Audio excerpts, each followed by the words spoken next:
अस्सलाम वालेकुम नाज़रीन। उम्मीद करता हूँ आप सब अल्लाह के फज़ल करम से खैरियत से होंगे। आप लोगों को नावल सुना रहा था मैं खलील जिब्रान का ज़र्द पत्ते।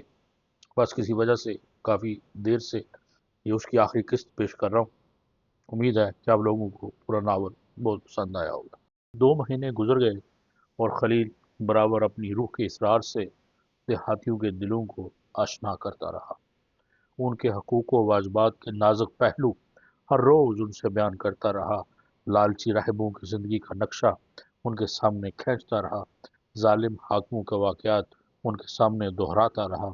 अपने और उनके जज्बात में एक कवि रब्त पैदा करता रहा जो उन सरमदी कवानीन से मुशाबा था जिनकी खसूसियात हैं कि एक जिस्म को दूसरे जिस्म से बांध देते हैं। किसान की बातें सुनकर इस तरह खुश होते हैं जैसे प्यासा खेत खेत में बसने से खुश होता है और तन्हाई के लम्हों में उसकी बातों को दोहरा दोहरा कर उसके मकासद को रूह को अपनी मोहब्बत के जिस्म का लिबास पहनाते।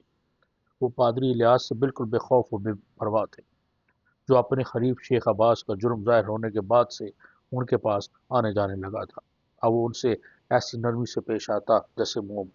हालांकि उससे पहले वो संगे मरमर से भी ज्यादा सख्त था। लेकिन शेख अब्बास को की रूह को एक ऐसा आर्जा लाहिक हो गया था जिस जुनून से तामीर किया जा सकता है। चुनाचे वो अपने मकान के कमरे में कैदी चीते की तरह गश्त करता रहता और अपने खादमों को बुलंद आवाज से बुलाता। लेकिन दीवारों के सिवा कोई उसे जवाब न देता। वो गिड़गिड़ाकर अपने आदमियों को पुकारता लेकिन कोई ना आता सिवाय उसकी गरीब बीवी के जिसे उसकी इन बदमिजाजियों ने वक्त से पहले बुढ़िया बना दिया था। उस जुल्म जोर की शक्ल में बेमाया किसान की बर्दाश्त करते थे। जब रमज़ान का महीना आया और फितरत ने आमदे बहार का ऐलान किया तो मौसम सरमा के बगोलों के साथ शेख अब्बास की ज़िंदगी भी ख़त्म हो गई। एक खौफनाक और दर्दनगेज निज़ा की कश्मकश में मुब्तला होकर मरा और उसकी रूह अपने अमाल के पश्तार के साथ लेकर परवास कर गई ताकि उस तख्त के सामने उर्जान जा खड़ी हो जिसके वजूद को हम महसूस तो करते हैं मगर देख नहीं सकते। किसानों में उसकी मौत के मुतल्लिक मुख्तलिफ राय थी। चुनांचे कोई कहता उसकी अक्ल जाती रही थी और दीवानगी की हालत में मरा है, और कोई कहता अपने मर्तबा से गिरने के बाद मायूसी ने उसकी ज़िंदगी को मसमूम कर दिया और उसने खुदकशी कर ली। लेकिन वो औरतें जो ताज़ियत के लिए शेख अब्बास की बीवी के पास गई थीं उनने वापस आकर अपने शोहरों को बताया कि खौफ व दश्त से मरा है। आधी रात गए सामान की रूह खून में लुथरे हुए कपड़े पहने उसके सामने आती और नहायत बेरहमी और नफरत के साथ उसे उस मकाम पर ले जाती थी जहाँ सामान 5 बरस पहले मकतूल पाया गया था। अप्रैल के बाहर आखिरी महीना ने उस गाँव के बाशिंदों पर उस मोहब्बत का राज फाश कर दिया जो खलील और राहील की बेटी मरियम के दिलों में पोशीदा थी।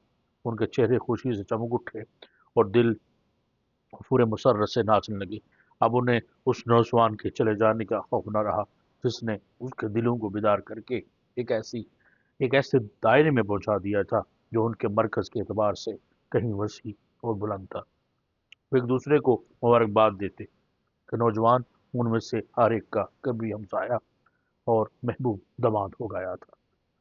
जब फसल काटने का ज़माना आया तो किसान खेतों में गए और अनाज खरमनों की शक्ल में जमा किया। अब शेख अब्बास वहाँ न था जो उनका गला उनसे छीन कर अपने गोदाम भरता, बल्कि हर एक किसान उस खेत की पैदावार का खुद मालिक था जो उसने बोया जोता था। चुनाचे उस फसल में सारी झोंपड़ियाँ गेहूँ, जवार, शराब और तेल से लबरेज हो गई।